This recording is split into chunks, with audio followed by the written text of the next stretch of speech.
Hi! Welcome back RR vlogs. ఈరోజు vlog వచ్చేసి Sunday special చేపల పులుసు అండి. ముందుగా మనం ఇలాంటి ఎడల్ పార్టీ బాండి ఇలాంటివి తీసుకొని చేపలు చేసుకునేది. అందులో ఆయిల్ కొంచెం ఎక్కువ వేసుకోవాలండి చేపలకి, లేదంటే కొంచెం నీసు వాసన వచ్చిద్ది. ఇప్పుడు ఆయిల్ వేడయ్యాక మనం ఆనియన్స్ యాడ్ చేసుకోవాలండి ఇందులో. ఇప్పుడు మనం 2 స్పూన్ల అల్లం వెల్లుల్లి పేస్ట్ యాడ్ చేసుకోవాలండి ఇందులో. ఇప్పుడు ఇందులో కొంచెం కరివేపాకు యాడ్ చేసుకోవాలండి. ఇది కొబ్బరి పేస్ట్ అండి. ఓన్లీ కొబ్బరి ఒక్కటే వేసుకోవాలి. మనం ఇంకేం మసాలాలు చేపల పులుసులో యాడ్ చేయకూడదు. ఇది ఎండు కొబ్బరి అండి. కొంచెం వాటర్ వేసుకొని మెత్తగా పట్టుకొని ఇందులో యాడ్ చేసుకోవాలి. ఇది మొత్తం పచ్చి వాసన పోయేంత వరకు వేపించుకోవాలండి.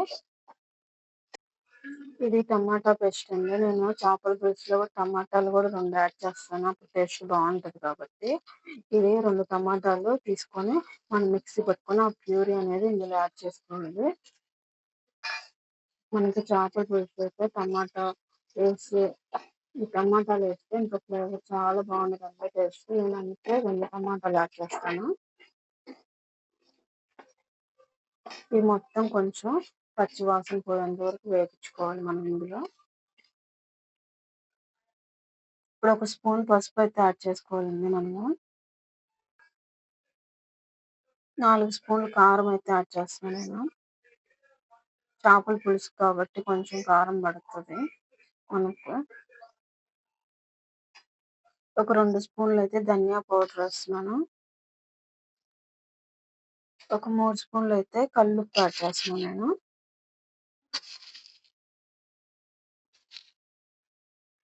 ఇవన్నీ మనం మసాలా అయితే ఇలా తయారు చేసుకోవాలి. ఇప్పుడు ఇందులో చింతపండు వాటర్ యాడ్ చేయాలి. ఇవన్నీ మనం ఇంత చింతపండు అయితే తీసుకోవాలి. నేను 3 కేజీల చేపలు కాబట్టి ఇంత చింతపండు తీసుకున్నాను. ఇది చిక్కగా ఇలా నానబెట్టుకొని చిక్కగా ఇలా రసం తీసి పెట్టుకోవాలి. ఈ రసాన్ని ఇప్పుడు నేను మసాలాలో యాడ్ చేస్తున్నాను.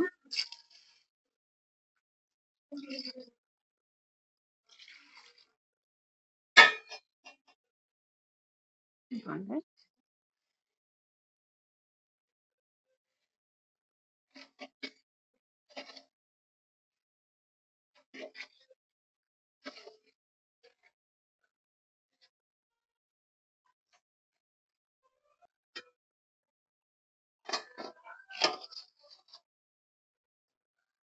నేను ఇప్పుడు చేపలు యాడ్ చేస్తున్నాను.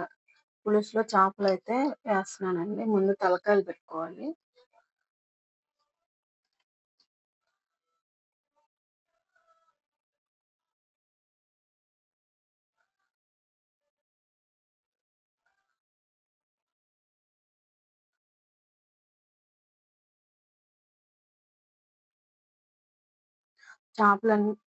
చేపలన్నీ ఇలా మనకు పులుసులో మునిగేలా పెట్టుకోవాలి.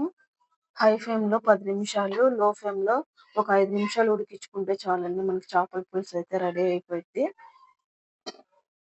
ఇప్పుడు మనం ఒక 5-6 పచ్చిమిర్చిని ఇలా చీలికలుగా చేసుకొని ఇలా పైన వేసుకోవాలండి. ఇప్పుడే టేస్ట్ బాగుంటుంది.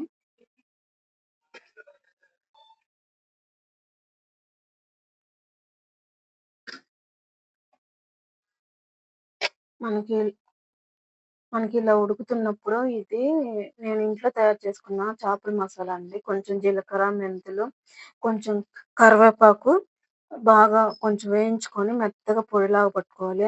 ఆ మసాలా మాత్రం ఇందులో వేస్తున్నాను. ఇప్పుడు ఇంట్లో తయారు చేసింది. మనం ఇందులో గరం మసాలా ఇవేమి యాడ్ చేయకూడదండి చేపల కూరలో. అప్పుడే మనకి టేస్ట్ బాగుంటుంది చేపల పులుసు. నేనైతే ఒక 2 స్పూన్లు యాడ్ చేశాను. మనం చేపల కూరని ఇప్పుడు మనము గేరెట పెట్టి కలబెట్టకూడదండి. ఇలా మనం ఇలా పైన ఉన్న పులుసు ఇలా చేసుకుంటే చాలండి.